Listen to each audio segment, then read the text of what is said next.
xukuumadda federaalka Soomaaliya sheegtay in la kordhin doono miisaaniyadda dawladda sanadka cusub ee 2014 sida faahinta warkan oo magaalada Muqdisho nooga soo diray Cabdulqaadir Cali Xuseen Koronto halka Somali Channel uga soo warama shirkani jaraa'ida uu qabtay afayeenka xukuumadda federaalka Soomaaliya Ridwaan Xaaji Cabdiwali ayaa waxa uu kaga warbixiyay shirka golaha wasiirada uu shir gudoominayay ra'iisul wasaare Cabdi Faarax Shirdoon Saacid waxaana afayeenku uu sheegay in la kordhin doono sanadka cusub ee 2014 miisaaniyadda ay ku shaqeeyaan dhammaan hay'adaha dawladda federaalka Soomaaliya haddii aan ku hormaro dabcan ra'iisul wasaaraha jamhuuriyadda federaalka Soomaaliya kulankan uu shir gudoominayay iyo siyaabaha kala duwan ee golaha wasiiradu ay uga doodeen arrinta miisaaniyadda sanadka 2014 waxaa la kordhin doonaa miisaaniyadda dawladda guud ahaan 2014 hadduu eebaha wada laheedmo miisaaniyadda dawladdu waxay noqon doontaa mid la kordhiyo waxay ka duwanaan doontaa 2013 miisaaniyadda dawladdu ay ku shaqaynaysay waa markii ugu horeysay muddo 22 sanadood ah oo miisaaniyadda dawladda aan rajaynayno inay gaadho meel aad iyo aad u wanaagsan si waxyaabo fara badan oo horumar ah oo dawladdu ay tiigsanayso wax lagaga qabto waxa la socotaan in dawladda ay ka soo dhaqaaqday miisaaniyad ah 2 milyan ku dhawaad haddana ay ku hawlgasho ilaa 10 milyan bishii waxa la socotaan in new deal-ka ama compactigi new deal-ka iyo higsiga cusub shirkii Brussels in u baahan yahay qorshayaal fara badan oo dhammaan wax lagaga qabanayo xaaladaha dalka waxyaabaha soo dhan ayaa qayb ka in miisaaniyadda sanadkan 2014 ay kordhi doonto isbeddello fara badan ayaan rajaynaynaa maalinta axadana hadduu eebaha wada laheedmo waxaa jiri doona shir aan caadi ahayn oo golaha wasiiradu ay uga hadli doonaan isla arrinta miisaaniyadda dhinaca kale wasiirka horumarinta iyo adeegga bulshada xukuumadda federaalka Soomaaliya Dictoresa Maryam Qaasim oo ay hareer fadhiyeen wasiir ku-xigeenada iyo mas'uuliyiinta wasaaraddaasi ayaa shir jaraa'id oo ay ku qabatay gudaha garoonka diyaaradaha Muqdisho ayaa waxa ay ugu horeen kaga warbixisay waxqabadka wasaaradda horumarinta iyo adeegga bulshada xukuumadda Soomaaliya Dictoresa Maryam Qaasim ayaa waxa ay shaacisay in dhawaan magaalada Muqdisho lagu qaban doono shir weyn looga hadlayo qaabaynta adeegyada caafimaad ee dalka waxaa kale wasaaradda u qorshaysan oo muddadanba ay ku geli jirtay ee ka shaqaynaysay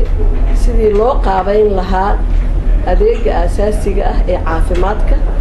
sidii loo gaarsiin lahaa ummadda Soomaaliyeed caafimaad tayo leh adeeg caafimaad oo tayo leh oo isu dheelitiran marka shaqadii ay muddadanba soo waday wasaaradda waxaa u suuragalay oo soo gabagaboobay barnaamijkii loogu talagalay in lagu gaarsiin lahaa ummadda Soomaaliyeed adeegaas caafimaad ee aasaasiga ah oo isagana aan rabno inaan mar dhow aan daahfurno marka maadaama adeega caafimaad ee aasaasiga ah iyo qaabaynta caafimaadka ayna ahayn wax sahal ah ay tahay wax aad u ballaaran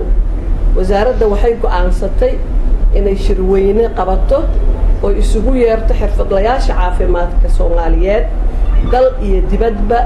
meeshay ku nool yihiin xirfadlayaashaas oo ugu yeerayno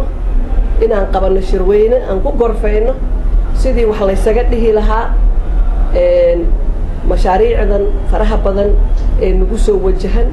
ee ugu horeey qaabaynta adeega caafimaadka ee Soomaaliya Cabdulqaadir Cali Xuseen Koronto Somali Channel magaalada Muqdisho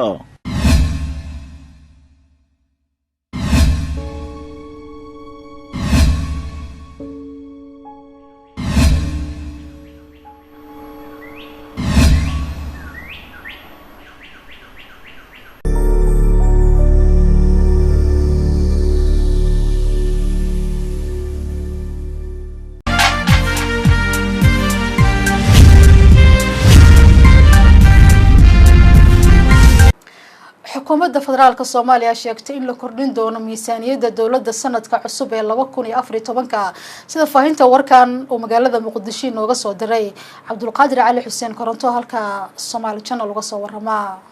shirkani jaraa'id uu qabtay afayeenka xukuumadda federaalka Soomaaliya Ridwaan Xaaji Cabdiwali ayaa waxa uu kaga warbixiyay shirka golaha wasiirada uu shir gudoominayay ra'iisul wasaare Cabdi Faarax Shirdoon Saacid waxaana afhayeenka uu sheegay in la kordhin doono sanadka cusub ee 2014 miisaaniyadda ay ku shaqeeyaan dhammaan hay'adaha dawladda federaalka Soomaaliya.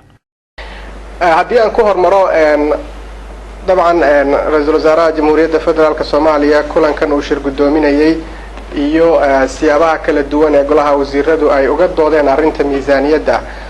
sanadka 2014 waxaa la kordhin doonaa miisaaniyadda dawladda guud ahaan 2014 hadduu eebbaha wada la heedmo miisaaniyadda dawladdu waxay noqon doontaa